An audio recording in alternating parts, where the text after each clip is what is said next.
And there are a lot of projects that are not going to get federal funds that need some help too in terms of paying for those projects. I propose that we spend $250 million in bridge and road work. That is something that we need to do. It's an alternative to raising the gas tax. I don't think during an economic downturn is a good time to raise taxes on hardworking Iowans. This would be an alternative to that.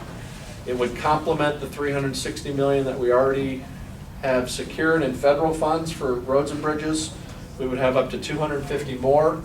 That would be available. 100 million of that would be available to local communities like DeWitt and Clinton for bridge and road work. The other 100 million would be for the state system. We have deficiently obsolete bridges. We have a lot of public safety issues that we need to address in terms of investing in our current bridge and road network.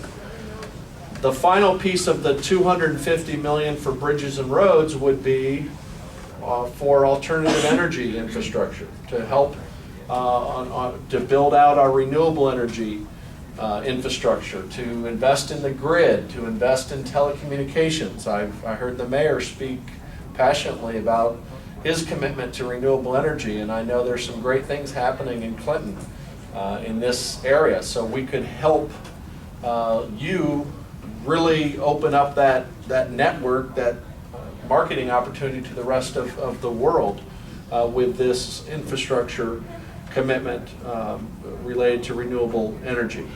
We have $100 million that I'm proposing that we use for sewer and water treatment projects. We have significant needs statewide in communities large and small related to sewer and water treatment.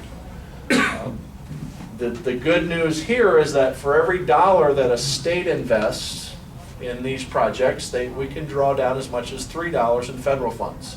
The federal government understands that we have some serious problems nationwide in terms of our sewer and water infrastructure. So that's why they've made this kind of investment to help projects move along. We have about $175 million that's already been committed. Last year, the legislature voted and approved infrastructure projects at the Iowa Veterans Home, a number of community colleges, some of our prisons. Those projects would get funded as a part of this $750 million bonding proposal. Quickly, how are we going to pay for it? It's very simple. Currently, we generate about $600 million a year in gaming revenue from our 17 casinos and the Iowa Lottery. I'm proposing that we use about 50 million of that, 50 million for 20 years to pay off these bonds.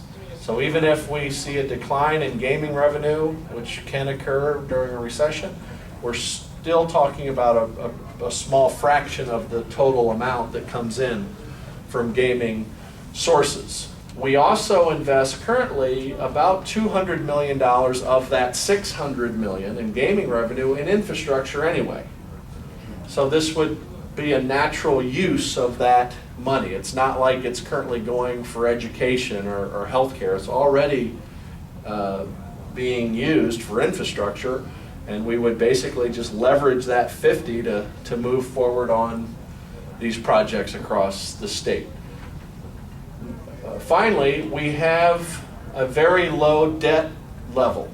And Iowa is 48th in the nation in debt as a state.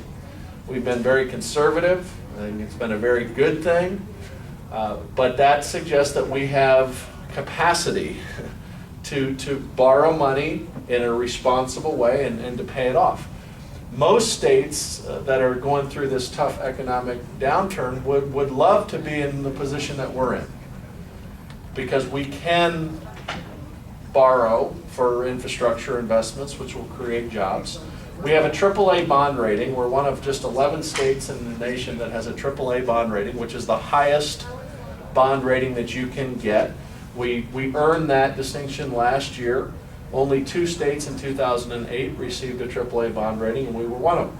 So what that means is these bonds with a AAA bond rating and low debt are very attractive.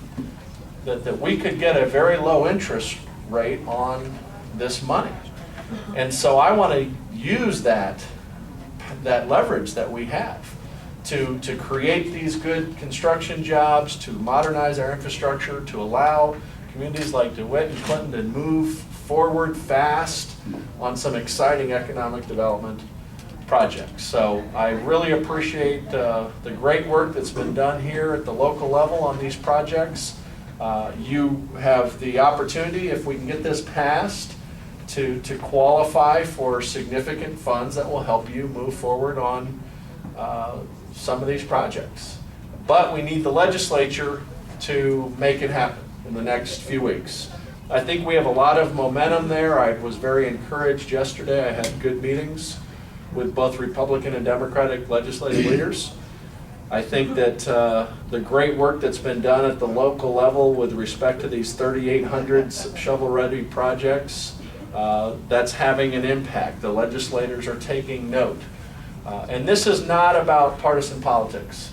This is about putting people to work. This is about helping communities large and small by modernizing their infrastructure. And I hope we can get beyond the partisan politics and do what's in the best interest of Iowans. And then we can come out of this recession, and we're going to turn the corner. I think the president is doing a very good job. He's working hard. The market has responded pretty well in the last week or so. It's probably going to be, you know, some tough days ahead, but I think overall we're certainly doing everything we can to turn the corner, and it's just a matter of time. But Iowa has an opportunity to come out of this recession better and stronger than most states by making these important investments, by putting people back to work, and by modernizing our infrastructure. And then when businesses are looking to expand or to come to a place like Iowa, we'll have this modern 21st century infrastructure that will be a real bonus, a real selling point for future projects in our state.